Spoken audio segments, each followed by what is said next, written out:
6ஆம் தேதி. இந்த வேலூர் ஜாதகம் 3 PM பிறந்தது வந்து 26ஆம் தேதி. ஐயா இப்போ கேளுங்க சந்தேகம். ஆமாம்மாங்க. நான் புதனை வந்து அயன சைன போகக்காரகன்னு சொன்னேன்.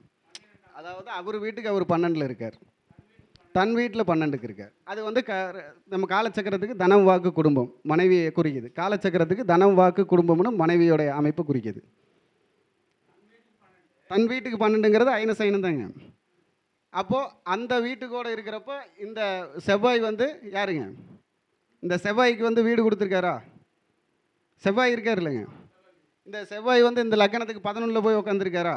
அபிலாஷையை பூர்த்தி செய்யக்கூடிய அமைப்பில் உட்காந்துருக்காரா? அப்போது அயன சைனங்கிறத ஆசை தானுங்க. அந்த ஆசையை பூர்த்தி செய்யக்கூடியது இந்த குருவோட இந்த புதன் இணைகிற வயசில் தான் பூர்த்தி ஆகும் அப்படிங்கிறது என்னுடைய கான்செப்டுங்க. இதில் கலத்திரஸ்தானாதிபதி சனி பகவானுங்க.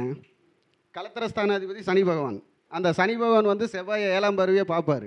அப்போ அந்த செவ்வாய்க்கு வீடு கொடுத்த புதன் போய் 12ல் உட்காந்துருக்கார். அந்த புதன் பலமாக இருந்தால் தான் ஒன்று நிலையாக இருக்குது. புதன்னாவே 2ன்னு அர்த்தங்க. புதன் பலம் இழந்தாவே அந்த இடத்துல 2 வந்துருன்னு அர்த்தம். அப்போ அந்த புதன் தான் வந்து அந்த சுகத்தை தரணும்.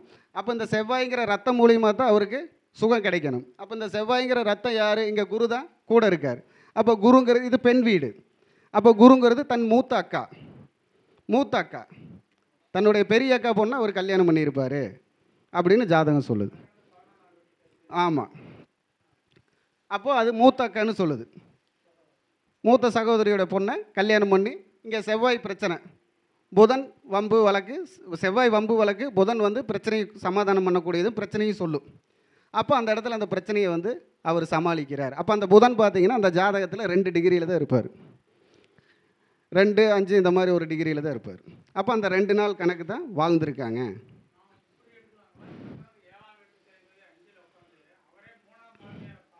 ராகுவை பார்க்குறாருன்னு எடுத்துக்கலாம்.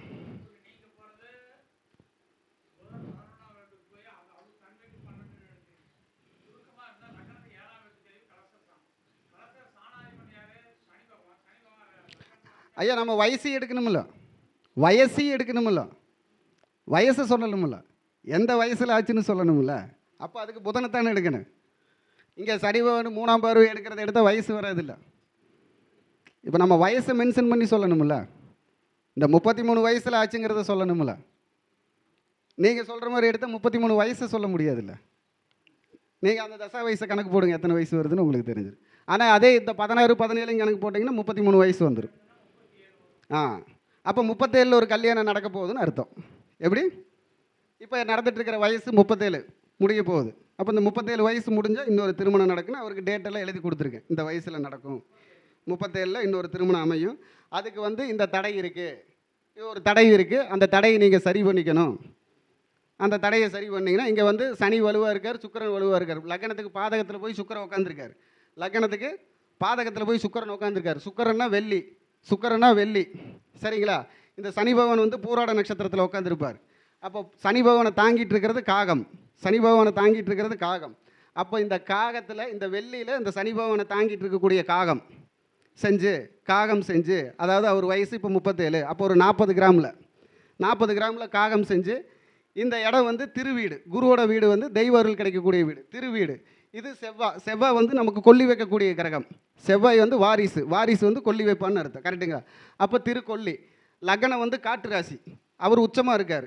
அப்போ திருக்கொல்லி காட்டில் இருக்கிற பொங்கு சனீஸ்வரருக்கு, திருக்கொல்லி காட்டில் இருக்கிற லக்னம் சூரியன், சிம்ம வீடுங்கிறது 5ஆம் வீடு, காடு ராசி, மலை ராசி, ஆளும் ராசி. சிம்ம லக்னங்க, சொல்கிறது கேளுங்க. அந்த பாவகத்தோடைய குணம் என்ன? ஆளும் ராசி, மலை பிரதேசம்னு அர்த்தம், உயரமான இடம்னு அர்த்தம், குன்றுன்னு அர்த்தம். அப்போ குன்றில் அடர்ந்த காடுன்னு அர்த்தம். அப்போது இதை காட்டு ராசி.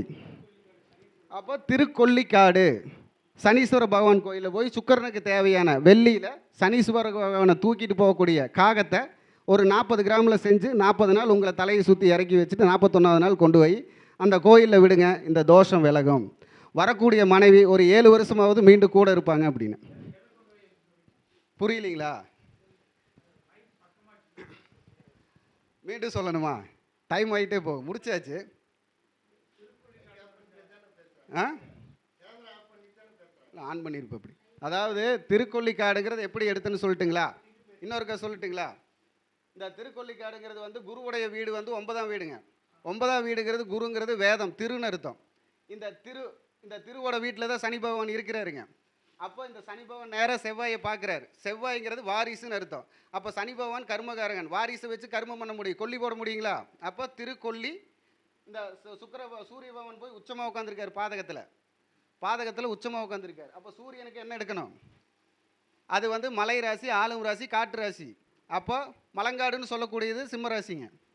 அப்போ திருக்கொள்ளிக்காட்டில் கொண்டு போய் இந்த வெள்ளியில் இருக்கிற காகத்தை அவர் வயசுக்கு 40 வயசுக்கு செஞ்சு 40 தடவை சுற்றி இறக்கி 41ஆவது நாள் கொண்டு போய் பொங்கு சனீஸ்வரர் கோயிலில் அர்ப்பணிச்சுட்டு வாங்க, அந்த தோஷம் விலகிரும். அப்போ இந்த சுக்கரங்கிற பெண் உங்களுக்கு நிலைப்பாங்க, சனீஸ்வரரை அவரே தூக்கிட்டு போயிடுவார் காகமாக. அப்போ அவங்க வாழ்க்கை அங்கே பொங்கும். திருக்கொள்ளிக்காடு அப்படின்னு எடுத்து அந்த பேருக்கு தகுந்த மாதிரி, அந்த பாவத்துக்கு தகுந்த மாதிரி, அந்த நட்சத்திரத்துக்கு தகுந்த மாதிரி, அந்த கிரகத்துக்கு தகுந்த மாதிரி குணத்தில் எடுத்து நம்ம சொல்லியிருக்கோம். இதை செய்யுங்க அப்படின்னு. இவ்வளோதான். சரி, இந்த வாய்ப்பை தந்ததுக்கு ரொம்ப நன்றியை தெரிவித்துக்கொண்டு, குரு மணிகண்டன் அவர்கள் உதாரண ஜாதகம் சொல்லி அதுக்கு வந்து பரிகாரத்தையும் சொல்லியிருக்காரு. இப்போ திருப்பியுமே அது எல்லா நேயர்களுக்கும் பயனுள்ளதாக இருக்கும் என்று நம்புகிறேன். அந்த வகையில் இந்த சிறப்பான கருத்தரங்கிற்கு வருகை புரிந்திருக்கும் ஆன்லைன் அஸ்ட்ரோ கரூர் டிவி உரிமையாளர் திரு ரவீஷ் ஜெயக்குமார் அண்ணா அவர்களை வருக வருக என்று வரவேற்கிறேன்.